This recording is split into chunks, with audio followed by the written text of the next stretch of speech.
amigos, estamos de volta neste terceiro bloco deste programa, exatamente para responder perguntas que nos foram enviadas pelos telespectadores. Você pode participar enviando sua pergunta através do e-mail, que está aí na tela, iranrego44@gmail.com, ou então através do telefone, ligando para a Vint TV, o telefone está aí na tela também, onde nossa secretária terá o máximo prazer de anotar a pergunta e me repassar para que ela seja respondida. Nós temos aqui uma pergunta. Os animais, aliás, eu falei dos animais, não é animais, a pergunta não é sobre animal, não. É sobre a criança. As crianças veem espíritos? Podem sim, podem. A maioria das crianças podem ver espíritos, porque elas são, todos nós somos médiums, e elas também são. E como elas não têm a censura, às vezes que nós nos censuramos, o nosso superego está sempre nos superando, nos supervisionando. E a criança, o superego é muito liberal. A criança é livre. Ela inclusive, vê os espíritos e são espíritos que são poucos imantados no corpo físico. A criança, ela goza de uma relativa liberdade espiritual. Então, ela convive, às vezes, com o espírito, sem perceber até que está convivendo com o espírito.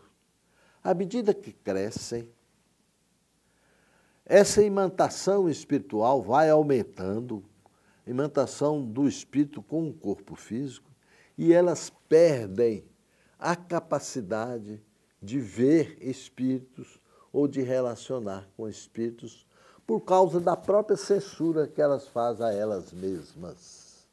Eu tenho um exemplo interessante de um filho meu, quando ele tinha mais ou menos, o caçula, ele tinha mais ou menos 1 ano, 2 anos e meio, 3 anos, ele via um espírito que ele chamava, pôs o nome dele de Zezinho. E era engraçado que ele ficava brincando no chão com os bonequinhos que a gente comprava. A diferença da idade dele para a minha outra filha é grande. Então, ele praticamente cresceu sozinho, brincando sozinho. Mas ele brincava com esse espírito chamado Zezinho. E ele conversava com o Zezinho, a gente falava, está conversando sozinho, mas não estava conversando sozinho, não. Ele estava conversando com o espírito. E era tão interessante que quando ele sentava na mesa para almoçar ou comer qualquer coisa, o Zezinho sentava também. Por que eu falo isso? Porque a hora que a gente ia sentar numa cadeira do lado dele, ele falava, não senta aí não, que o Zezinho está aí. Olha para você ver como é que coisa engraçada. Nós, como somos espíritas, nós achávamos aquilo mais ou menos natural. Logicamente, ele cresceu, ele perdeu isso, Zezinho sumiu, não sei o que foi feito de Zezinho, mas existiu esse fato. E as crianças podem, sim, relacionar com espíritos, sem até saberem que elas estão relacionando com espíritos. Podem, sim. Outra pergunta. Como proceder diante de uma criança médium? Primeira coisa, não critique. Não fala que ela está errada. Não fale que ela está vendo coisas. Ah, você está vendo coisas. Não fique criticando, não. Deixa. Mas também não estimule, não. Deixa a coisa acontecer. Leve com naturalidade essas coisas, como se nada tivesse acontecido. Essa é que é a conduta certa. E observe o desenvolvimento desta criança com respeito à criança. E se você respeita, eu não acabei de falar que nós temos que respeitar os animais, muito mais nós temos que respeitar a criança. Porque se ela está relacionando com algum espírito, nós temos que compreender, não é criticar, mas também não é estimular, não. Porque às vezes a família espírita vai querer estimular uma criança na sua mediunidade, está errado. Mediunidade de criança só deve ser estimulada depois dos 15 anos de idade. Assim mesmo, quando notamos que ela já tem maturidade para exercer alguma mediunidade. Então, observar o desenvolvimento dessa criança, com respeito, e auxiliá-la, mas auxiliá-la como um acontecimento natural, não como um fenômeno, não, nada disso. Conduza a coisa com tranquilidade. As crianças podem ser obsediadas? Parece que essas 3 perguntas foram da mesma pessoa, sempre se referindo à criança. Sim, podem, é a resposta. As crianças podem ser obsediadas, sim. Infelizmente, existem espíritos imperfeitos que obsediam pessoas e podem obsediar crianças mesmos, por vingança. Até a vingança não é dirigida à criança, pode ser dirigida ao pai ou à mãe, mas esse pai e a mãe são muito protegidos, porque oram, são religiosos. Ele vai na criança que é mais indefesa. São espíritos imperfeitos, obsessores.